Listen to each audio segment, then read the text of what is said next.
పెళ్ళంటే కలిసి జీవించడమే కాదు, తప్పొప్పులను, చేసే పనులను అంగీకరిస్తూ సమానంగా ఉంటే ఆ బంధం రోజురోజుకు బలపడుతుంది. భార్యాభర్తలు ఒకరికొకరు సర్దుకుపోతే అలాంటి కుటుంబంలో శాంతి, శ్రేయస్సు, ప్రేమలు వెల్లివిరుస్తాయి. ఇలా కాకుండా ఉంటే అనేక ఇబ్బందులు ఎదుర్కొంటారు. ఒకరి పట్ల ఒకరికి గౌరవం, ప్రేమ లేకపోతే బంధం విచ్ఛిన్నమవుతుంది. ప్రతి మనిషి జీవితంలో వివాహం తప్పనిసరి.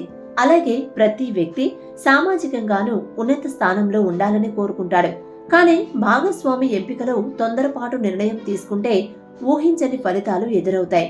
వివాహం తర్వాత భార్యాభర్తలు ఒకరికొకరు మోసం చేసుకుని అక్రమ సంబంధాలు పెట్టుకుంటే క్షణాల్లోనే ఆ బంధం తెగిపోతుంది. తన సొంత విషయాల్లో భర్త జోక్యం చేసుకున్నా అదుపు చేయడానికి ప్రయత్నించిన స్త్రీలు దాన్ని అంగీకరించరు. దీనివల్ల వారి మధ్య శత్రుత్వం ఏర్పడుతుంది. మగాళ్లపై కూడా మహిళలు అజమాయిషీ చలాయించాలనుకుంటే ఆ జీవితం నరకమే అవుతుంది.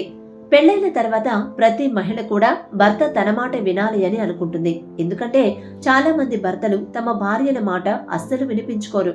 దాంతో భార్యాభర్తల మధ్య విభేదాలు రాకుండా ఉండాలంటే ఒకరి మాటను ఒకరు వినాలని పెద్దలు చెప్పారు. సాధారణంగా మహిళలు తమ మాటలను భర్తలు వినాలని అనుకుంటారు. భర్త ప్రేమను పొందడంతో పాటు తనకు లొంగి ఉండాలంటే ఏం చేయాలన్నది చాలా మందిలో ఉన్న అనుమానం. సహజంగా ఎటువంటి సందర్భమైనా భర్తను తక్కువ చేసి అస్సలు చూడకూడదు. అలాగే భర్తకు సంబంధించిన వ్యక్తిగత విషయాలు ఎవరి వద్ద చెప్పకూడదు.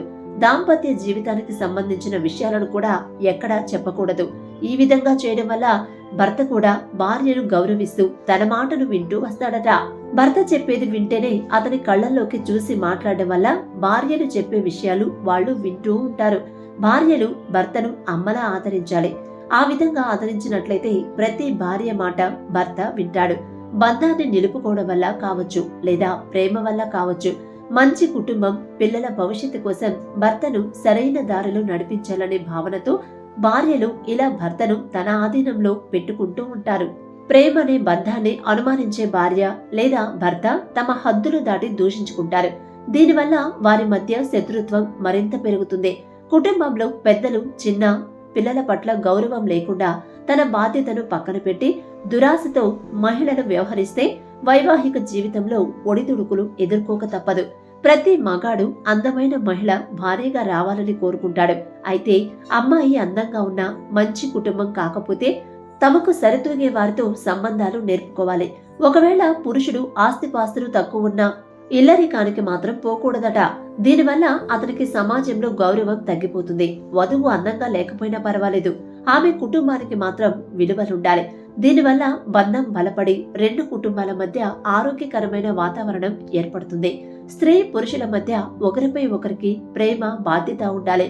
వివాహంలో ఉండాల్సిన మొదటి సూత్రం ఇది. భావోద్వేగాలకు విశ్వాస పాత్రులై ఉండాలి. ఇలా చేస్తే ఆ బంధం కలకాలం నిలబడుతుంది. భర్త సేవలు తరించడమే భార్యకు స్వర్గంతో సమానమని, కానీ తన ఆశ్రయం పొందిన మహిళ ప్రయోజనాలు కూడా భర్త కాపాడాలని అలా చేయని వ్యక్తికి సమాజంలో గౌరవం ఉండదు. తెలివైన స్త్రీ మంచి భార్యగా ఉంటుందట.